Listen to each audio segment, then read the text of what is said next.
One of the most valuable swords in the world has remained missing for 79 years. An exquisite and very important historical object, a sword listed as a national treasure to the nation that made it, Japan. People continue to search for it, including myself, in the almost certain belief that it has survived, but remains unidentified and forgotten far from its homeland. That sword has a name, the Honjo Masamune, and an illustrious pedigree. When the sword was last seen in 1946, it was already over 600 years old, one of several katana blades forged by master swordsmith Honjo Masamune, who died in 1343. In fact, Masumune's swords are today rated as the very finest samurai swords ever made, and as such are incredibly valuable.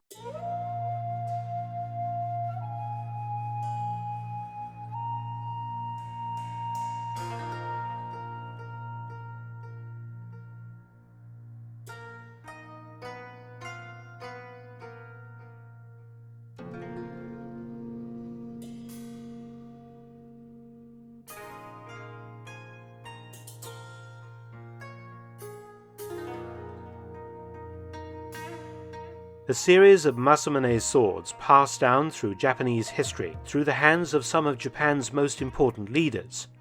Already very famous and prized, it eventually ended up the property of the great Tokugawa Ieyasu, the first shogun of the dynasty that carried his name and which ruled Japan from 1600 until the end of the shogunate in 1868.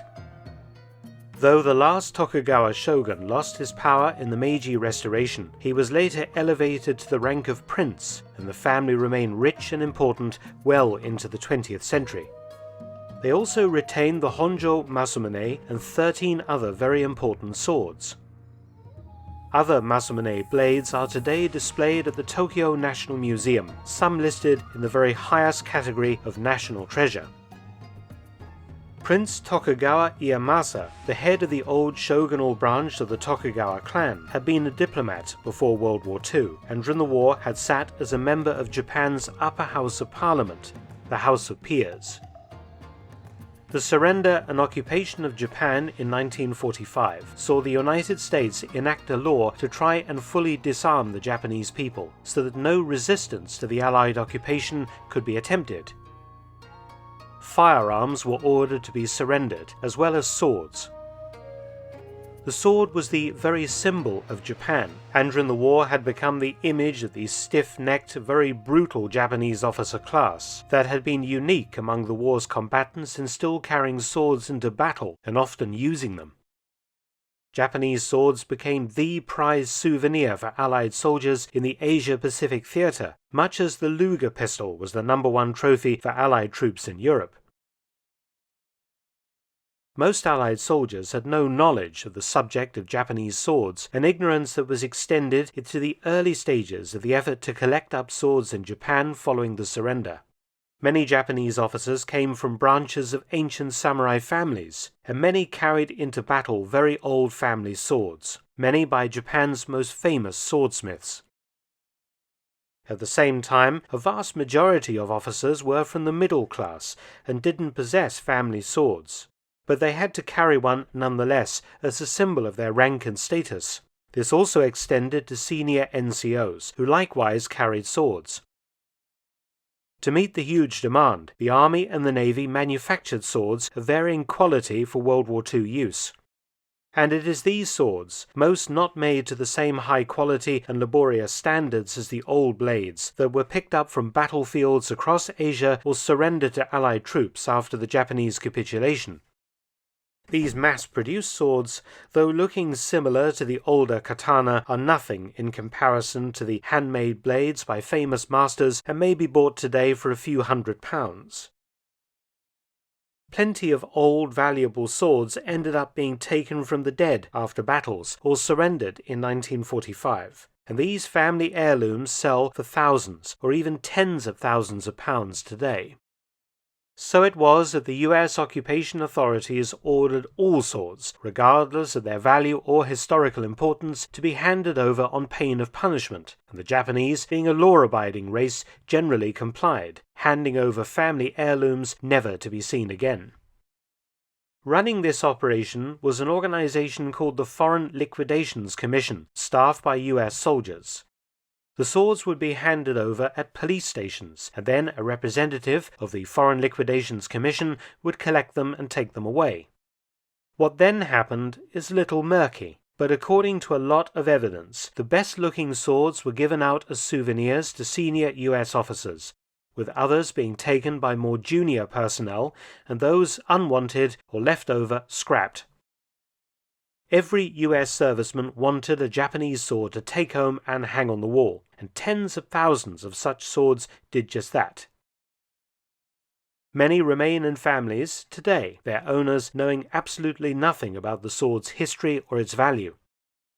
Later, the Foreign Liquidations Commission appointed some Japanese experts to sift through swords handed in to help identify the most historically important, either as gifts for senior officers or US politicians, or to be retained in Japan as objects of cultural importance and placed in museums. In reality, the disposal of swords was a free-for-all, with the army operating without oversight and with little interest in Japanese culture after 4 years of the most brutal and bloody warfare between the two nations. The Honjo Masamune had been declared a Japanese national treasure in 1939. It had also been extensively photographed, including the unique wave pattern along the edge of the blade formed when the sword was forged, its unique fingerprint. Perhaps keen to set an example, Prince Tokugawa Ieyasu duly turned up at the police station in Mijiro, Tokyo in December 1945, his attendants surrendering 14 prize swords to police, among them the Honjo Masamune. Research suggests that Tokugawa's swords were to be evaluated by an expert at the police station, and then these extremely valuable and important artifacts returned to him, but things worked out rather differently, and the swords became lost in the system, so to speak. The police reported that in January 1946, a US NCO from the Foreign Liquidations Commission arrived at the station to collect the weapons. Here things become a little murky. The Japanese records indicated that the NCO was a Sergeant Coldy B. Moore. No such person existed in the US military in Japan. The problem was the Japanese police phonetically recorded the foreign name as accurately as they could, remembering that they probably spoke very little or no English, much less being able to read it. However, a researcher in the US managed to discover that the Foreign Liquidations Commission in Japan had an NCO attached to it, named Technician 4th Grade D.B. Moore, who was demobilized in April 1946, less than 4 months after the Tokugawa swords went missing. The rank of T4 is expressed in the US Army with 3 chevrons over a letter T, the chevrons the same as those of a sergeant. According to research, Moore came from Wilcox County, Georgia, and was a farmer before the war. After his World War II service, he returned to Georgia, where in 1979 he died at the age of 65 and is buried in the town of Pitts. His widow passed away in 2012, but Moore's children and grandchildren continue to live locally. A researcher investigating the Honjo Masamune contacted one of the children via Facebook and asked about the sword or swords, but he received no replies. It may be that Mr. Moore was Sergeant Coldy B. Moore, noted by Mijiro police as taking possession of the swords in January 1946.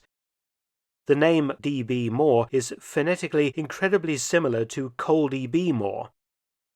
The Coldy part of the name, as noted by Japanese police, may have been the soldiers saying to the policeman, "I'm called D.B. Moore," which sounded to Japanese ears Coldy B. Moore. But of course, all this depends on whether D.B. Moore was the soldier identified by Tokyo police in 1945 as Sergeant Coldy B. Moore. Settling precisely what Moore was doing in Japan in 1945-46 has been complicated by the destruction of some of his military records in a fire at the National Personnel Records Center in 1973. I also tried to contact the family, but without success. There are other theories for the disappearance of the Tokugawa swords in 1946. Perhaps they never left Japan. Perhaps the police, struggling like all Japanese in bombed-out and ruined Japan, kept the swords, and faked an American-sounding name and rank, making it look as though the swords were indeed collected from their station. There was a thriving black market in Japan post-war. Perhaps the police sold them on, and the Honjo Masamune is today part of some exclusive private collection in Japan. Or perhaps the police actually returned the swords secretly to Tokugawa, and the family has kept quiet about them for the past 79 years. We really don't know. So how much money are we talking about?